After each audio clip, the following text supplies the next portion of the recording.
13-ാം ദിവസം. ഉൽപ്പത്തി അധ്യായം 25.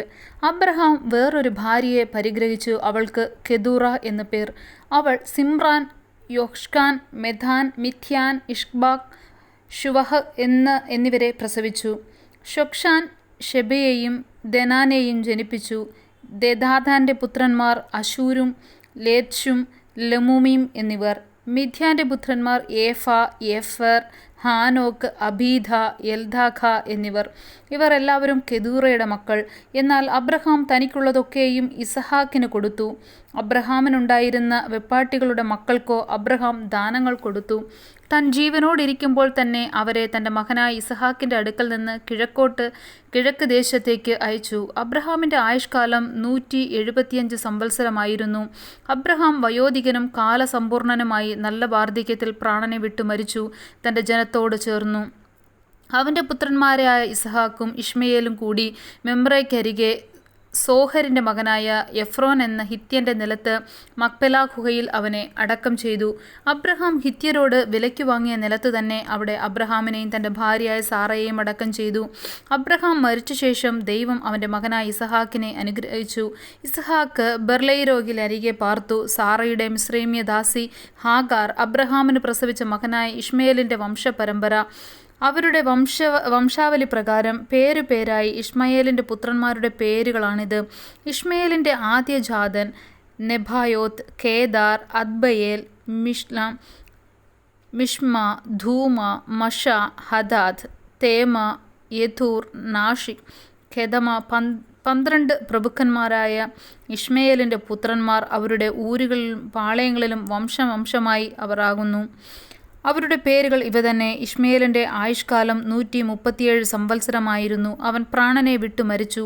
തൻ്റെ ജനത്തോട് ചേർന്നു. ഹവീല തുടങ്ങി അശൂരിലേക്ക് പോകുന്ന വഴിയിൽ മിസ്രൈമിൽ നിന്ന് കിഴക്കുള്ള ശുവരെ അവർ കുടിയിരുന്നു. അവർ തൻ്റെ സകല സഹോദരന്മാർക്കും എതിരെ പാർത്തു. അബ്രഹാമിൻ്റെ മകനായ ഇസഹാക്കിൻ്റെ വംശപാരമ്പര്യമാണിത്. അബ്രഹാം ഇസഹാക്കിനെ ജനിപ്പിച്ചു. ഇസഹാക്കിന് 40 വയസ്സായപ്പോൾ അവൻ പദ്ദൻ ആരാമിലുള്ള ആരാമ്യനായ ബെതുവേലിൻ്റെ പുത്രിയും ആരാമ്യ ലാബാൻ്റെ സഹോദരിയുമായ റെബേക്കയെ ഭാര്യയായി പരിഗ്രഹിച്ചു. തൻ്റെ ഭാര്യ മച്ചിയായിരുന്നതുകൊണ്ട് ഇസഹാക്ക് അവൾക്കു വേണ്ടി യഹോവയോട് പ്രാർത്ഥിച്ചു. യഹോവ അവൻ്റെ പ്രാർത്ഥന കേട്ടു. അവൻ്റെ ഭാര്യ റെബേക്ക ഗർഭം ധരിച്ചു. അവളുടെ ഉള്ളിൽ ശിശുക്കൾ തമ്മിൽ തിക്കിയപ്പോൾ അവൾ, ഇങ്ങനെയായാൽ ഞാൻ എന്തിനു ജീവിക്കുന്നു എന്ന് പറഞ്ഞ് യഹോവയോട് ചോദിക്കുവാൻ പോയി. യഹോവ അവളോട്, 2 ജാതികൾ നിന്റെ ഗർഭത്തിലുണ്ട്, 2 വംശങ്ങൾ നിന്റെ ഉദരത്തിൽ നിന്ന് തന്നെ പിരിയും. ഒരു വംശം മറ്റേ വംശത്തിലും ശക്തിപ്പെടും. മൂത്തവൻ ഇളയവനെ സേവിക്കും എന്ന് അരുളി ചെയ്തു. അവൾക്ക് പ്രസവകാലം തികഞ്ഞപ്പോൾ ഇരട്ടപ്പിള്ളകൾ അവളുടെ ഗർഭത്തിൽ ഉണ്ടായിരുന്നു. ഒന്നാമത്തവൻ ചുവന്നവനായി പുറത്തു വന്നു. ദേഹം മുഴുവനും രോമം കൊണ്ടുള്ള വസ്ത്രം പോലെയായിരുന്നു.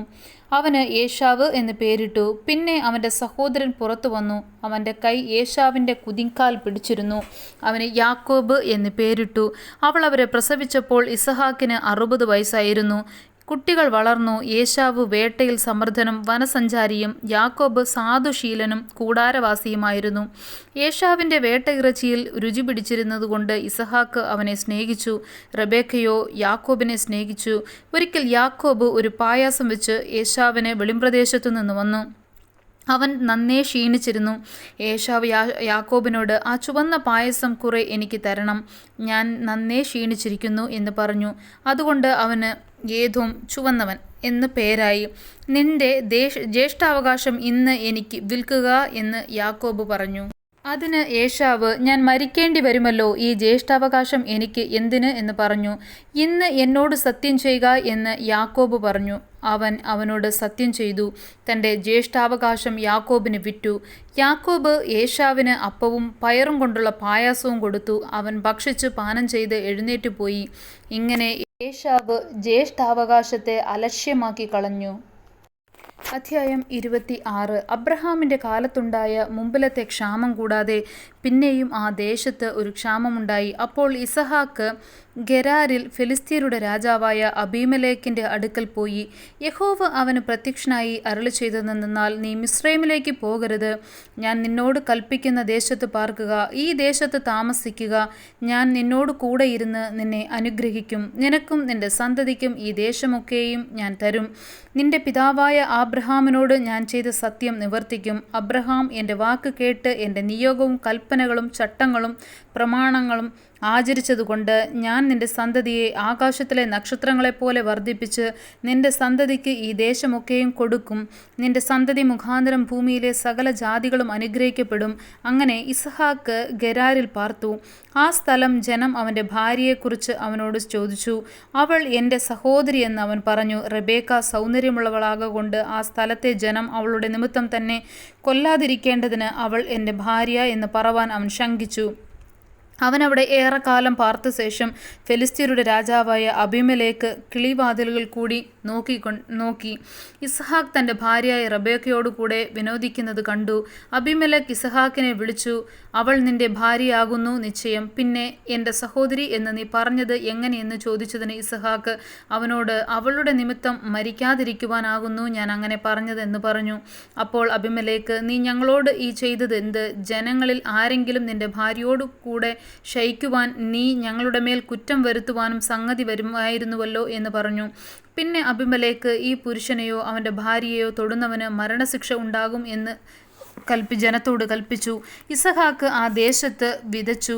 ആ ആണ്ടിൽ 100 മേനി വിളവ് കിട്ടി. യഹോവ അവനെ അനുഗ്രഹിച്ചു. അവൻ വർദ്ധിച്ചു മഹാധനവാനായി തീർന്നു.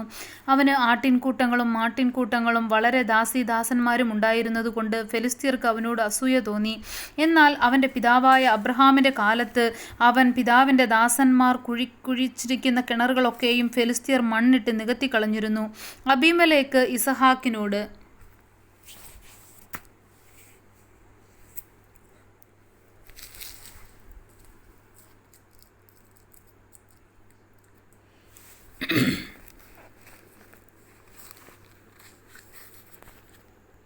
നീ ഞങ്ങളെക്കാൾ ഏറ്റവും ബലവാനാകൊണ്ട് ഞങ്ങളെ വിട്ടു പോകുക എന്ന് പറഞ്ഞു. അങ്ങനെ ഇസഹാക്ക് അവിടെ നിന്ന് പുറപ്പെട്ട് ഗേരാർ താഴ്വരയിൽ കൂടാരമടിച്ചു, അവിടെ പാർത്തു. തൻ്റെ പിതാവായ അബ്രഹാമിൻ്റെ കാലത്ത് കുഴിച്ചതും അബ്രഹാം മരിച്ച ശേഷം ഫെലിസ്ത്യർ നികത്തിക്കളഞ്ഞതുമായ കിണറുകൾ ഇസഹാക്ക് പിന്നെയും കുഴിച്ചു. തൻ്റെ പിതാവ് അവയ്ക്ക് ഇട്ടിരുന്ന പേർ തന്നെ ഇട്ടു. ഇസഹാക്കിൻ്റെ ദാസന്മാർ ആ താഴ്വരയിൽ കുഴിച്ചു നീരുറവയുള്ള ഒരു കിണറ് കണ്ടു. അപ്പോൾ ഗെരാർ ദേശത്തിലെ ഇടയന്മാർ, ഈ വെള്ളം ഞങ്ങൾക്കുള്ളത് എന്ന് പറഞ്ഞു. ഇസഹാക്കിൻ്റെ ഇടയന്മാരോട് ശണ്ഠയിട്ടു. അവർ തന്നോട് ശണ്ഠയിടുന്നത് കണ്ട് അവൻ ആ കിണറിന് ഏശക് എന്ന് പേര് വിളിച്ചു. അവൻ മറ്റൊരു കിണർ കുഴിച്ചു. അതിനെക്കുറിച്ച് അവൻ ശണ്ഠയിട്ടതുകൊണ്ട് അവൻ അതിന് സിത്ന എന്ന് പേർ വിളിച്ചു. അവൻ അവിടെ നിന്ന് മാറിപ്പോയി മറ്റൊരു കിണർ കുഴിച്ചു. അതിനെക്കുറിച്ച് അവൻ ശണ്ഠയിട്ടില്ല. യഹോവ ഇപ്പോൾ നമുക്ക് ഇടമുണ്ടാക്കി നാം ദേശത്ത് വർദ്ധിക്കുമെന്ന് പറഞ്ഞ് അവൻ അതിന് ഹേരോബോത്ത് എന്ന് പേരിട്ടു. അവിടെ നിന്ന് അവൻ ബേർഷെബയ്ക്ക് പോയി. അന്ന് രാത്രി യഹോവ അവന് പ്രത്യക്ഷനായി. ഞാൻ നിന്റെ പിതാവായ അബ്രഹാമിൻ്റെ ദൈവമാകുന്നു. നീ ഭയപ്പെടേണ്ട. ഞാൻ നിന്നോട് കൂടെയുണ്ട്. എൻ്റെ ദാസനായ അബ്രഹാം നിമിത്തം ഞാൻ നിന്നെ അനുഗ്രഹിച്ചു. നിന്റെ സന്തതിയെ വർദ്ധിപ്പിക്കും എന്ന് അരുളി ചെയ്തു. അവിടെ അവൻ ഒരു യാഗപീഠം പണിതു. യഹോവയുടെ നാമത്തിൽ ആരാധിച്ചു. അവിടെ തൻ്റെ കൂടാരമടിച്ചു. അവിടെയും ഇസഹാക്കിൻ്റെ ദാസന്മാർ ഒരു കിണർ കുഴിച്ചു. അനന്തരം അബീമേലെക്കും സ്നേഹിതനായ അഹൂസത്തും സേനാധിപതിയായ ഫീക്കോലും ഗെരാരിൽ നിന്ന് അവൻ്റെ അടുക്കൽ വന്നു. ഇസഹാക്ക് അവരോട്, നിങ്ങൾ എന്തിന് എൻ്റെ അടുക്കൽ വരുന്നു? നിങ്ങൾക്ക് എന്നെ ഉപേക്ഷിച്ച് നിങ്ങളുടെ ഇടയിൽ നിന്ന് അയച്ചു കളഞ്ഞുവല്ലോ എന്ന് പറഞ്ഞു. അതിനവർ, യഹോവ നിന്നോട് കൂടെയുണ്ട് എന്ന് ഞങ്ങൾ സ്പഷ്ടമായി കണ്ടു. അതുകൊണ്ട് ഞങ്ങൾക്കും നിനക്കും തമ്മിൽ തന്നെ ഒരു സത്യബന്ധമുണ്ടായിരിക്കണം. ഞങ്ങൾ നിന്നെ തൊട്ടിട്ടില്ലാത്തതുപോലെയും നന്മ മാത്രം നിനക്ക് ചെയ്ത് നിന്നെ സമാധാനത്തോടെ അയച്ചതുപോലെയും നീ ഞങ്ങളോട് ഒരു ദോഷവും ചെയ്യുകയില്ല എന്ന് ഞങ്ങളും നീയും തമ്മിൽ ഒരു ഉടമ്പടി ചെയ്യുക. നീ യഹോവയാൽ അനുഗ്രഹിക്കപ്പെട്ടവനല്ലോ എന്ന് പറഞ്ഞു. അവൻ അവർക്കൊരു വിരുന്നൊരുക്കി. അവർ ഭക്ഷിച്ചു പാനം ചെയ്തു. അവർ അതികാലത്ത് എഴുന്നേറ്റ് തമ്മിൽ സത്യം ചെയ്ത ശേഷം ഇസഹാക്ക് അവരെ യാത്രയയച്ചു. അവർ സമാധാനത്തോടെ പിരിഞ്ഞുപോയി. ആ ദിവസം തന്നെ ഇസഹാക്കിൻ്റെ ദാസന്മാർ വന്നു. തങ്ങൾ കുഴിച്ച കിണറ്റിൻ്റെ വസ്തുത അവനെ അറിയിച്ചു. തങ്ങൾ വെള്ളം കണ്ടു എന്ന് പറഞ്ഞു. അവൻ അതിന് ഷിബ എന്ന് പേരിട്ടു. അതുകൊണ്ട് ആ പട്ടണത്തിന് ഇന്നുവരെ ബേർഷേബ എന്നു പേർ. ഏശാവിന് 40 വയസ്സായപ്പോൾ അവൻ ഹിത്യനായ ബേരിയുടെ മകൻ യഹൂദത്തിനെയും ഹിത്യനായ ഏലോലിൻ്റെ മകൻ ബസാമത്തിനെയും ഭാര്യയായി പരിഗ്രഹിച്ചു. അവർ ഇസഹാക്കിനും റിബേക്കയ്ക്കും മനോവ്യസന കാരണമായിരുന്നു. ആമേൻ.